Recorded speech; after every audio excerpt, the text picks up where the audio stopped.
¿Cómo está estructurado el Estado peruano? El Estado peruano se estructura en base a un principio que se denomina la separación de poderes, porque el poder no puede estar concentrado en una sola persona, ¿no? Eso se daba en el tiempo de las monarquías, que todo el poder se concentraba en el rey y eso generaban abusos por parte del gobernante hacia el pueblo.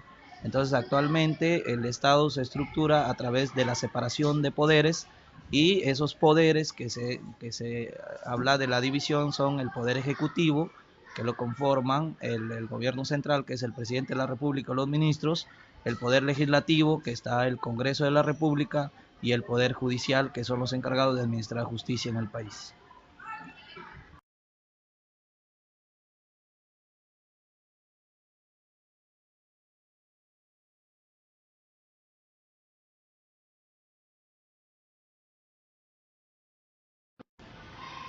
¿Quién es el presidente del Poder Judicial?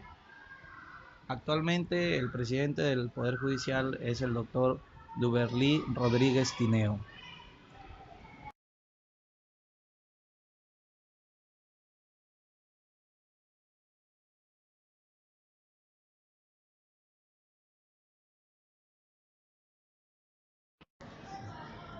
¿Cómo está estructurado el Poder Judicial? El Poder Judicial se estructura de la siguiente manera. El órgano máximo de administración de justicia es la Corte Suprema. Luego de la Corte Suprema, lo que ha hecho el Poder Judicial es dividir territorialmente el país también. No es una división política, sino que el Poder Judicial ha hecho su propia división territorial a la que le llaman los distritos judiciales.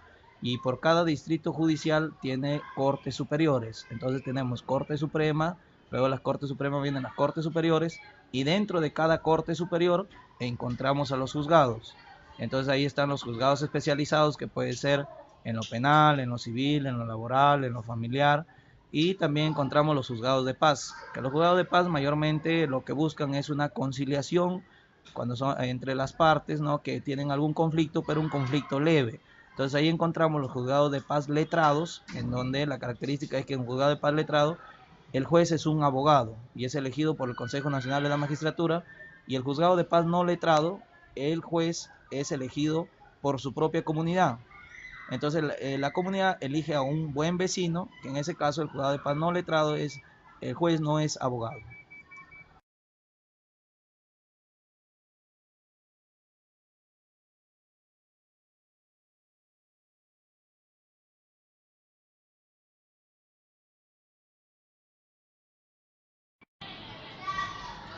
¿De quién depende el Poder Judicial en Chiclayo? El, en Chiclayo, bueno, como ya les mencioné anteriormente, en que el Poder Judicial tiene como estructura o también tiene su propia división, ¿no?, en distritos judiciales.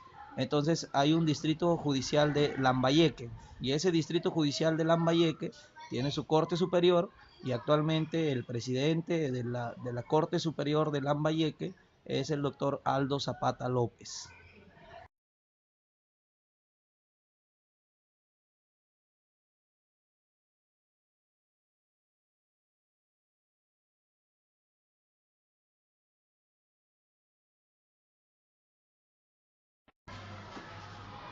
¿Cuáles son los casos que predominan en el Poder Judicial? Bueno, cuando hablamos de los casos que predominan en el Poder Judicial, bueno, mayormente hablamos los más relevantes, lo que más le preocupa a la población o lo que más nos enteramos son los delitos, ¿no?, los que tienen dentro de la materia penal. Y actualmente, pues, si podemos ver los casos de violación, de robo, porque en el Perú hay mucha inseguridad, ¿no?, el robo. Y lo que últimamente también se ha puesto de moda es el delito de lavado de activos, ¿no?, en la cual estamos escuchando en los últimos días que nuestros políticos o nuestros candidatos, al recibir algún aporte de empresas como por ejemplo Odebrecht, ¿no?, que daban aporte a las campañas para luego beneficiarse de las obras que el Estado puede generar. Entonces es el delito de lavado de activos. También el crimen organizado, por ejemplo, ¿no?, organizaciones criminales que se dedican, por ejemplo, a la invasión de terrenos, la extorsión, el sicariato. No es un problema, mayormente los más relevantes son los que aquellos acciones que tienen relevancia como problemas sociales, ¿no? Eso es lo que más se ve en el Poder Judicial actualmente en el país.